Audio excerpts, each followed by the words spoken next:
Welcome to my channel. My name is Seth Hansen, and I am the author of the book Nipples Do Grow Back.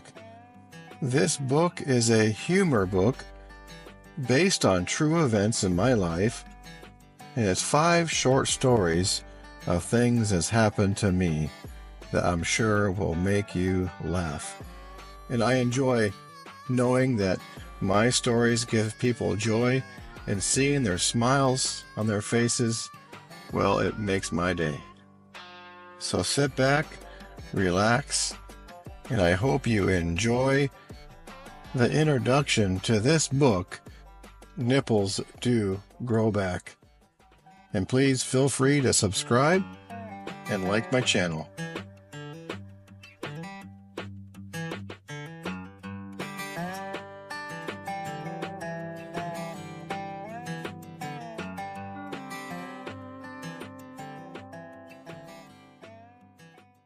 Well, Episode 1, Nipples Do Grow Back, Chapter 1, which is the title of this book, Nipples Do Grow Back. I tend to leave this story as a wild card for when conversations with ones I have recently met go stale, or when topics of conversation seem hard to find. I usually wait for the party to die down, and I find our company is looking at the clock on the wall, checking emails, answering text messages on their phone, or just yawning of sheer boredom. I break the silence with a simple line that demands an explanation. "I melted my nipple off once," I say. Then I take a gulp of my refreshment to pause, to add emphasis. This simple statement usually begets the same reaction. Liquid refreshments of others are sprayed across the room like a whale spouting when they breach the water. Guests cough and gag as their aspirated drinks are choking their lungs. "What? You said you melted your nipple off?" "I have to hear this," they often exclaim. Some even demand I pull my shirt right up and then to show proof of the injury. Then I fire a second line as people rushing out of the bathroom or stream down the stairs and running into the living room to hear this whopper of a story. "It grows back," I add. "It grows back, really? Okay, you have our attention. Please tell us your story," they beg. And with all eyes and ears drawn, I begin. Our family lived in the Cascade Mountains in the Pacific Northwest in the state of Washington when I was a young child. At the age of 4, my parents decided to move our family of 6 from the bustling city of Everett, Washington, to near a small, quaint community of Silverton, Washington, on an old homestead settled on 40 acres. This home was 20 miles past all utilities, was off the grid. The backdrop of this place was jaw-dropping. Mountains flanked both sides of the house and were surrounded by old-growth Douglas fir and western cedar trees. In fact, the whole 4-bedroom chalet was roofed and sided by one cedar tree. We had fir trees that had a diameter of 13 feet through and were over 200 feet tall. There was a mountain stream that had steelhead spawn in it go right through our front yard. The home was fed by a freshwater spring that was gravity fed up the mountain, 100 feet higher in elevation than the house, which supplied running water to the dwelling for modern-day amenities. It was heated by an old-fashioned wood-burning cooking stove and a wood fireplace. But in the darkest part of the winter, we often had to supplement the heat by way of a kerosene heater. There was a generator shed that powered the home, but we usually only ran the generator a couple hours a week. The rest of the time, we just used gas lanterns to give us light during the evening hours. This home was a perfect place to raise our family, as the nearest neighbor was about 5 miles away. Us kids ran wild throughout the property, exploring endless activities and finding adventures like looking for snakes, making forts, climbing and falling out of trees, chopping friends' fingers off. It's another story. Playing in the snow, fishing, swimming, jumping out of the second-story windows. Again, another story. And so much more. We have so many memories and experiences that have helped shape us children into who we are now. My parents worked extremely hard to ensure we were kept warm and fed. My father, for example, drove roughly 720 miles a week to make sure we were provided for and spent his leisure time shoveling a 250-foot driveway after work and on weekends since we got more snow than the average winter ski resort annually. My mother, on the other hand, equally exerted herself by cooking, cleaning, splitting the firewood, maintaining the fire, and taking care of the children. So at the end of the day, they're both plain wore out. As parents know, the best time to catch up with their mate is later in the evening when the children are in their beds. Well, that is the hope, at least. As a parent now, I feel the challenge of buying out those precious moments with my wife as they wind down the end of a long day.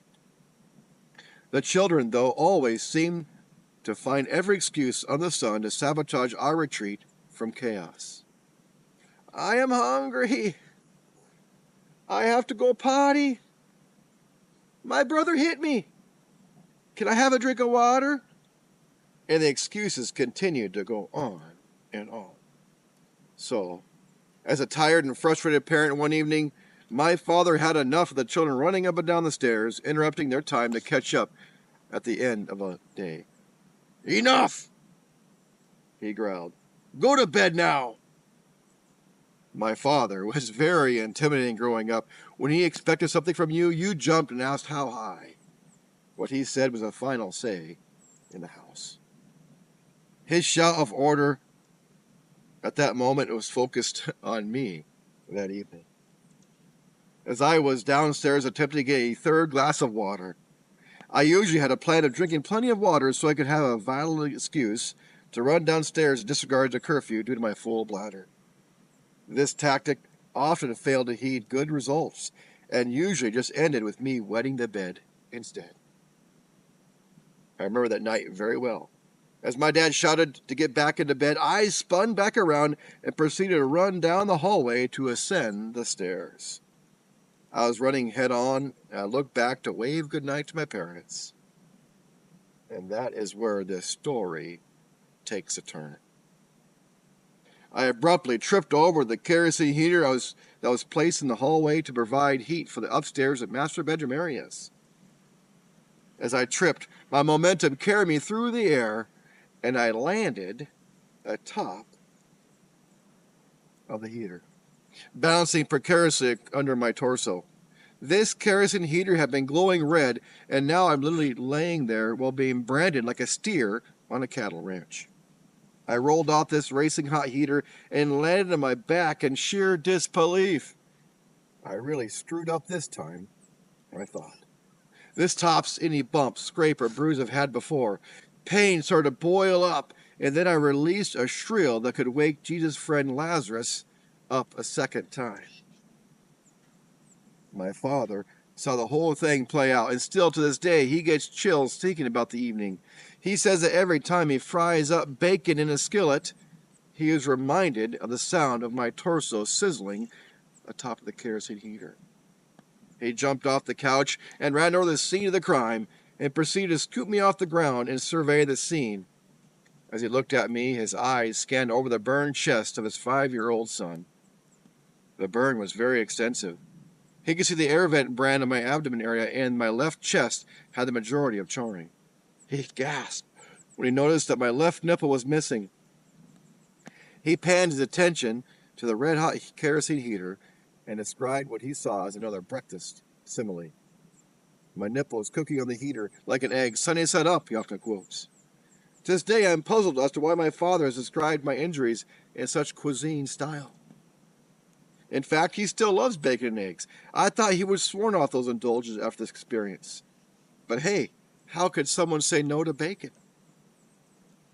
My mother was so traumatized by this whole episode, she had been pacing back and forth in the living room, not knowing what to do. Her knees gave out and she fell to the ground with emotion. She does not do well in these types of stressful situations. In fact, I remember I could walk into the house and show her a precious baby snake that I had found in the garden, and her reaction? To scream and faint on the floor. This is a scenario that had played out countless times with my brother Charles and I growing up. We had a tally going on who could get my mom to pass out with fear. Charles and I were usually tied. My parents knew they had to get the burn cooled down fast. With the unending sea of snow just outside the front door, my mother ran outside to get handfuls of cool compress. As I cooled down the burned area, my pain started to subside slowly and slowly. Finally, my screams of agony subsided into moans of a tired young boy. Looking back at this moment from an adult's perspective, one would think the next obvious step was to start the car, go to the hospital to have a doctor professionally dress the wound and give prescriptions for infection or pain. But that is not what took place this hot night. Maybe it was due to the fact that we were 60 miles from a hospital, or it was a big snowstorm was pummeling us. Whatever the reasons were, I cannot tell you. But what I do know is that we didn't go to the hospital then or even the next day. After my moans turned from screams of pain to the charred flesh to the quiet breaths of sleep, my parents decided to carry me up the stairs and lay me in my bed. Now, growing up, I've always shared a room with my two brothers, while my sister had her own luxurious room of her own. But that night, when I was laid to rest in the bottom bunk, my two brothers were on the upper bunk wrestling. To this day, I am still puzzled as to why they found it appropriate during the approximate time to goof off, ignore my feelings. I had just experienced the most agonizing, life-scarring, and horrific injury I've had in my entire life, and they were playing WWF SmackDown on the second level of the bunk bed. The next scene is all about the timing, really, as my parents laid me in the bottom bed. The upper section of the bed, where my two brothers were practicing rodeo shoe dogging, collapsed on top of me. I don't remember the bed failure adding to my specific stress that night, but I do recall the last unfortunate chain of events increased the level of anxiety between my parents. Apparently, my mother had recently assembled the bed that day and found that the manufacturer supplied an excess of hardware for assembly, or so she thought. This slight miscalculation ended the bunk bed in its upper tenets, atop of my recently charred torso. The next day, while at work, my father called a healthcare provider and inquired about what medical care one should have if, by way of accident, fell onto a red-hot heater and charred their chest. All based on hypothetical scenarios, of course. The doctor advised him hypothetically to apply aloe ointments on the charred area, keep a cotton t-shirt on the hypothetical patient, and to run a bath daily and soak the shirt to soften the scab, and then peel the shirt off to expose the burn. This hypothetical treatment was not enjoyable whatsoever. I relived the pain of that scorching night every morning when my mother ran my bath. I quickly learned that the sound of running water was my cue to hide. My mother was then forced to run throughout the house playing cat and mouse, trying to grab me and toss me in the tub. After some weeks of barbaric torture, my wound started healing nicely and shrinking in size, and the new skin exposed itself as the scab subsided. To my delight, my nipple came back some weeks later. The new nipple, though, was not as symmetrical as a mere companion. The left nipple is more oval than round, in fact. But with all that, I am so grateful that I retain my male mammary glands. The thought fills my head, thinking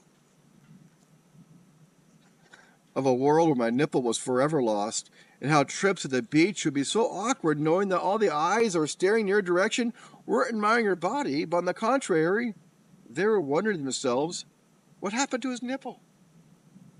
As I finished the story how my left nipple regained its place on my chest after a horrific ordeal, I look around and smile at the reaction of those around me. Their mouths are wide open, lost in words of disbelief. Then silence is broken with many chanting, "Let's see it! Let's see it! Let's see it!" Others are turning to physically grabbing my shirt and attempting to pull it up to expose the scarred, burned chest. I know now that I have to get this riotous crowd under control. I know just a thing. Another story. Did you know that a chicken can outswim a duck? Well, thank you for being with me as I read episode 1 of the first chapter of Nipples Do Grow Back. And stay tuned next week as I read the next story, Duct Tape is Not the Answer.